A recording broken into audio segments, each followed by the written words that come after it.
लोकशाहीचा सर्वात मोठा उत्सव असलेल्या राज्यातील 29 महानगरपालिकांच्या प्रत्यक्ष मतदानाला आज सकाळी 6 वाजल्यापासून सुरुवात झाली।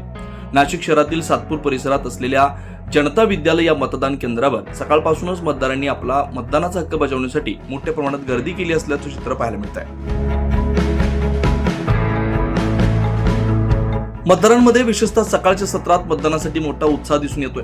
मतदान केंद्रावर रांगा लागल्याचं चित्र आहे। याबाबत अधिक आढावा घेतलाय आमचे प्रतिनिधी ज्ञानेश्वर आंधळे यांनी।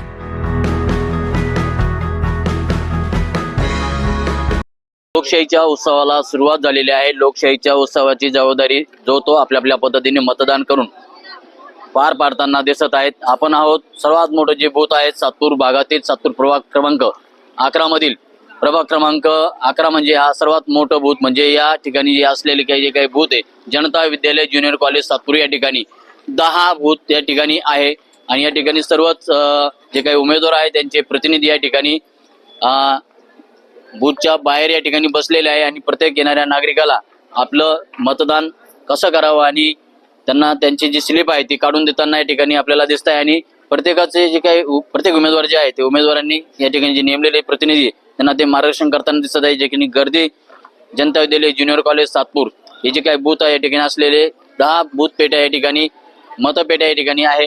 त्या ठिकाणी जाऊन नागरिक मतदान करता या ठिकाणी उमेदवारांनी देखील या ठिकाणी मतदान केलेले आहे। आपण बघू शकतो काही उमेदवार मतदान करण्यासाठी मध्ये गेलेले, काही उमेदवार मतदान करून या ठिकाणी बाहेर आलेले आपण बघू शकतो। आपल्या जनता विद्यालय ज्युनियर कॉलेज जे काही बूथ आहे या बूथमध्ये असलेली गर्दी, पोलिसांचा जो काही बंदोबस्त आहे या ठिकाणी होमगार्ड देखील आपलं कर्तव्य चोखपणे बजावून दिसत आहे। काही नागरिक बूथ मधून मतदान करून बाहेर येताना दिसत आहे। आपण आपल्या 9 न्यूज महाराष्ट्राच्या माध्यमातून बघू शकतो या ठिकाणी सुंदर असा टेंट या ठिकाणी नागरिकांसाठी आणि उमेदवारांच्या प्रतिनिधींसाठी या ठिकाणी टाकलेला आपल्याला दिसत आहेत। आपण बघू शकतो या गेट मधून देखील मोठ्या प्रमाणात या ठिकाणी मतदार राजा आपलं मतदान आपला जो कोणी प्रतिनिधी येणार भविष्यात नाशिक महानगरपालिकेमध्ये निवडून तो कसा असावा, चांगला असावा हे मनात उमेद ठेवून मोठ्या प्रमाणात या गेटमधून जनता विद्यालय ज्युनियर कॉलेज सातपूर या ठिकाणी असलेले जे काही बूथ आहे त्या बूथ मधून मध्ये येताना आपल्याला मतदार राजा मतदान करण्यासाठी मतदार पेटीकडे जाताना दिसत आहेत। मतदान करून मतदानाचा हक्क बजावला पाहिजे, योग्य तो लोकप्रतिनिधी निवडला पाहिजे। 9 न्यूज महाराष्ट्रासाठी ज्ञानेश्वर आंधळे, नाशिक।